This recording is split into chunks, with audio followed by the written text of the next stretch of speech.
Good morning po mga bro, welcome back ulit sa aking YouTube channel, Lokban Electronics TV.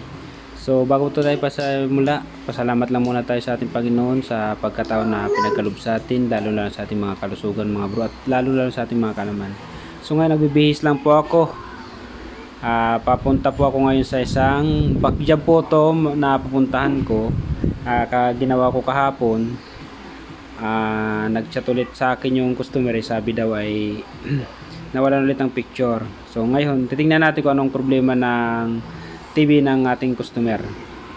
So hindi lahat po ay nating ginagawa ay normal po ay nagkakaproblema. So ngayon babalikan natin yung ating ginawa kahapon.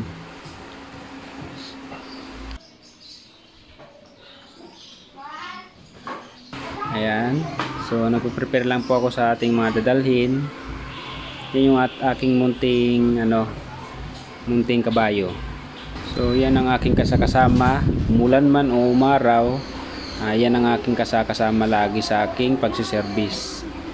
Yan, so may bubong, nilagyan ko sa bubong. Yan, so bago po tayo pumunta sa ating customer, ang ginagawa ko muna po dyan ay tinitingnan kung may problema yung ating mga gulong.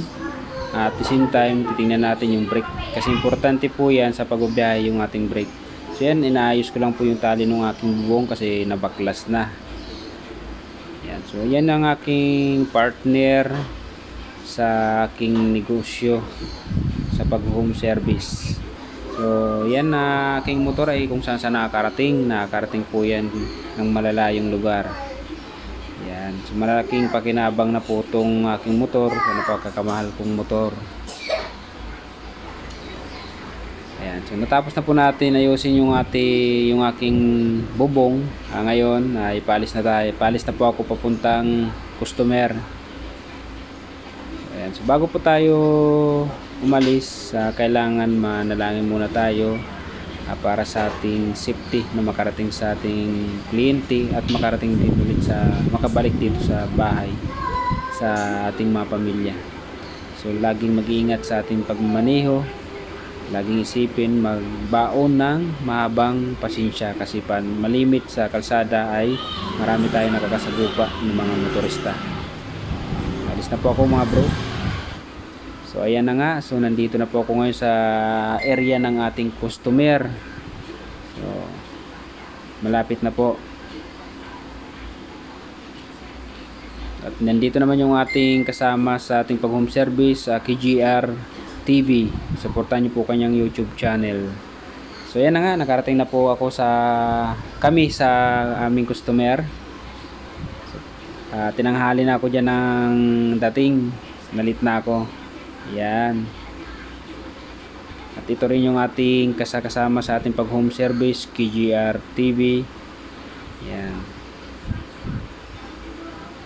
So papasok na po tayo sa bahay ng ating kliyente.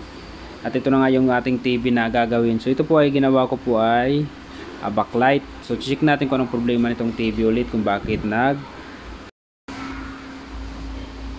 ayan, binubuksan ng ating kasama yung TV. At ating titingnan kung anong naging problema ulit ng TV nito. Kasi backlight lang po yung aming ginawa dito. Ay check natin kung anong problema. So ayan na nga, nabuksan na nga yung TV at ating titingnan kung anong problema.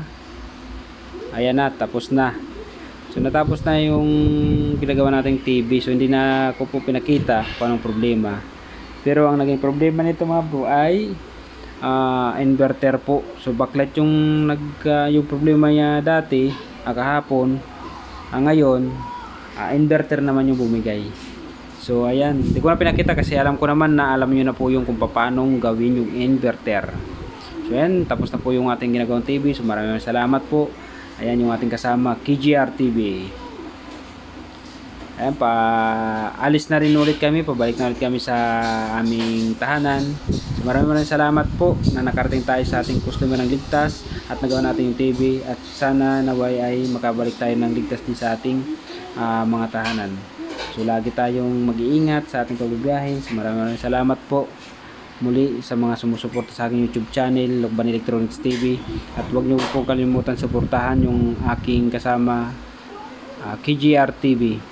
So ayan, so prepare lang po ako mga bro, at hanggang dito na lang ating video. Maraming salamat po, hanggang sa muli. Thank you po.